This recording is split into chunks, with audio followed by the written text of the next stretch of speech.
Hi, everybody. I hope you had a fantastic summer and you are feeling pretty good about being back for another school year.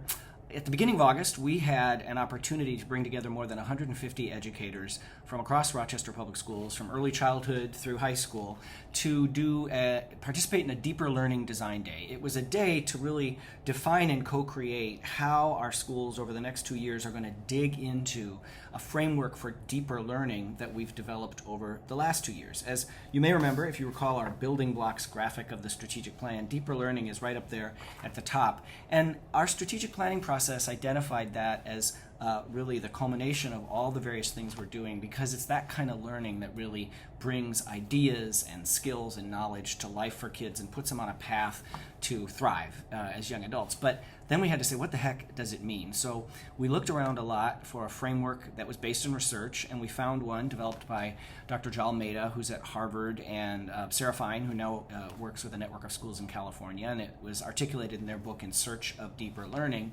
And it has 3 components: mastery, identity, and creativity. And that's simple enough to remember. It's kind of like a 3-legged stool. But what really does mastery mean? What really does identity mean? What really does creativity mean? So we brought together a team last year who really did some great work to try and get not so detailed that nobody can remember it, but to define that more clearly. And we were able to come up with 2 constructs of each of those 3 that we have said is going to shape our work on deeper learning in Rochester Public Schools, which is going to start in this next school year with a team in each of our schools and programs really designing and experimenting with deeper learning experiences. And then next year we'll be expanding it within our schools and actually being more intentional about measuring kids' and teachers' experience of deeper learning. So I was thinking, how can we represent this framework, and came up with the idea of a graphic of a tree. And thanks to folks in our great communications office, we now have this. If you don't have one of these handy one-pagers, contact the superintendent's office and we'll be glad to get them out there for you. But you can see that we have the 3 components of the Meta and Find framework identified as the branches. And then with each of them, we have the 2 descriptors that we developed together over the past year. So when I presented this at our Deeper Learning Design Day, at least some people must have thought my description was kind of useful, because people asked me to do this video to give an overview of it for people that are going to be digging into this in their schools. So what's there? The first one, of course, is mastery, and we identified 2 key component parts, and that's core concepts and foundational skills. Those, of course, are related but distinct. The concepts being the ideas, the things kids should know, and the skills being what they should be able to do. And the key idea there really is twofold. First of all, it's a less is more approach. We really do need to decide what is truly essential for kids to progress through our content areas. And then second, it really needs to take mastery seriously, that we're not moving kids on when we know they haven't mastered those core concepts and foundational skills. So that's the mastery branch. With identity, again, we tried to keep this simple enough that people could kind of remember it in the middle of a busy day of teaching and working with kids. So with identity, we decided there is the kid's current self and their future self. With current self, we mean connecting the learning to who that young person is, their life experience, their culture, their background, their interests. And then the future self means connecting it to who they might want to be in the future, their future aspirations, and beginning to develop the sense in kids that I'm someone who does math or science or art or physical education or whatever it might be. And then third and finally, we have our creativity component. And the first part of that we identified as problem solving, so that kids are actively figuring out how to collaboratively or individually solve problems, whether it's using a defined process that they're given by the teacher or something that is wholly self-directed. I'll just add, one of the things I've noticed in my own work with kids is a lot of students have a huge challenge with just problem definition. Can I actually define the problem that needs to be solved? Which is pretty important before you go into the process of actually trying to solve it. And then the second piece is creativity, actually giving students the opportunity to truly create something that is meaningful to them. So that's where we landed on the framework. That's going to be a focus of the work of each deeper learning team over the next couple of years. But as we did this work last year, we also had people saying, you know, that's great, but I can't bring that to life in my class unless the environment is right for it. And that's where the stuff that's in the roots on our graphic came in, because those were a series of descriptors, again, that also came from our reviews of the research and from extensive input from Rochester students and educators.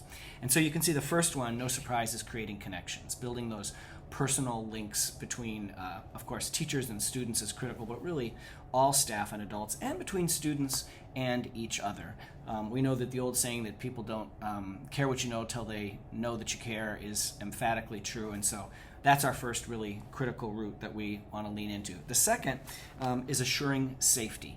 And we identified two kinds of safety: psychological safety, that I feel I can be my true self in this class, in this school, but also physical safety. And we do know we need to continue to lean into the physical safety of our students and our staff if we're going to really expect deeper learning to thrive.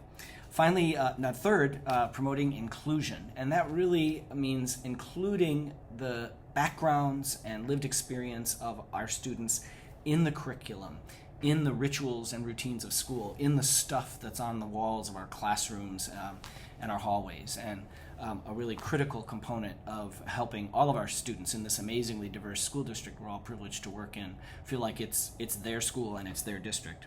Fourth is ensuring fairness, and that's a term that really grew out of our work with students in Rochester. It wasn't that kids thought that they shouldn't be held accountable for anything. What they wanted was the process is fair. And of course, discipline is one very important issue in which fairness is critical, but people also said the privileges, like do certain kids get to do things that other kids don't get to do, and is that fair?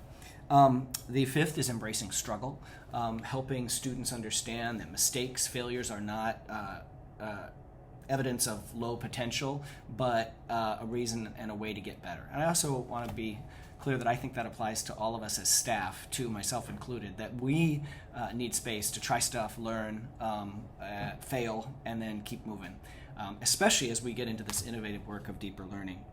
Number 6 is resisting bias, really, really critically there, making sure that when a student comes into the classroom, we check our very human tendency to put someone in a box based on either their demographics, their gender, their abilities, and to see each kid as an individual that we're going to get to know.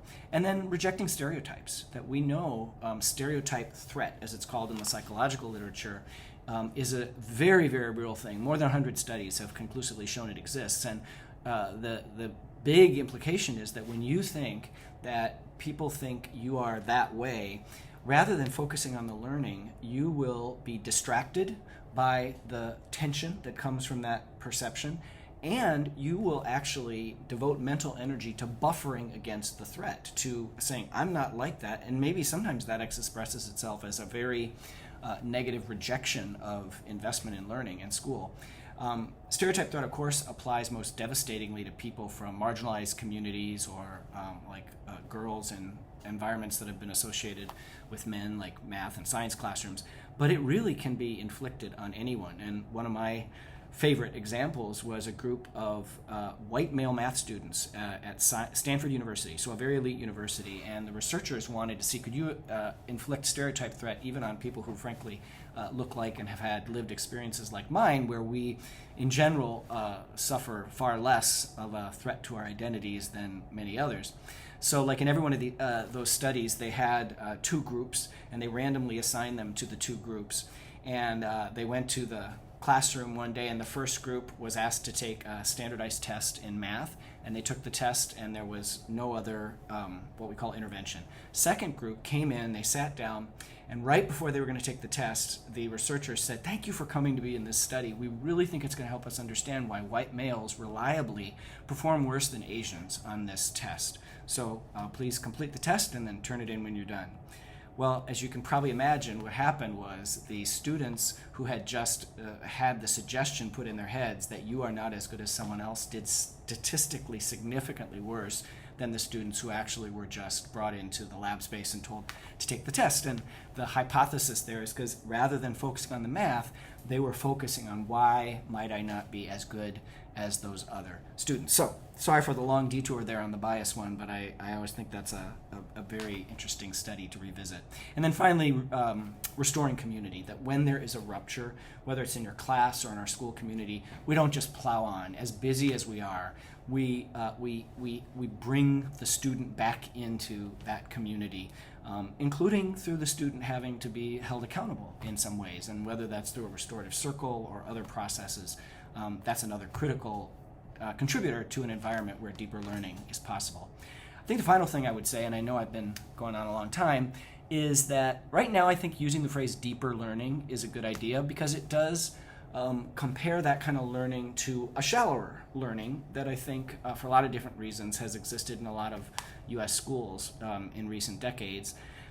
I do hope that a year or two from now in Rochester, we don't even use the ER, and rather than saying deeper, we just say deep learning, and that we are actually engaging our students in deep learning. So I'm excited about this journey. I hope you find the tree useful. At the end of the year, this 23-24 school year, we'll revisit the tree and maybe we'll change some branches or some leaves or some roots. But for now, we really are going to be asking that our deeper learning teams and maybe others of you who are interested in using this lean into this framework, which has emerged through a lot of really great work in Rochester Public Schools over the last couple of years. So thank you for watching, and I hope the beginning of the school year is a great one. I look forward to seeing you out in our schools very soon. Take care.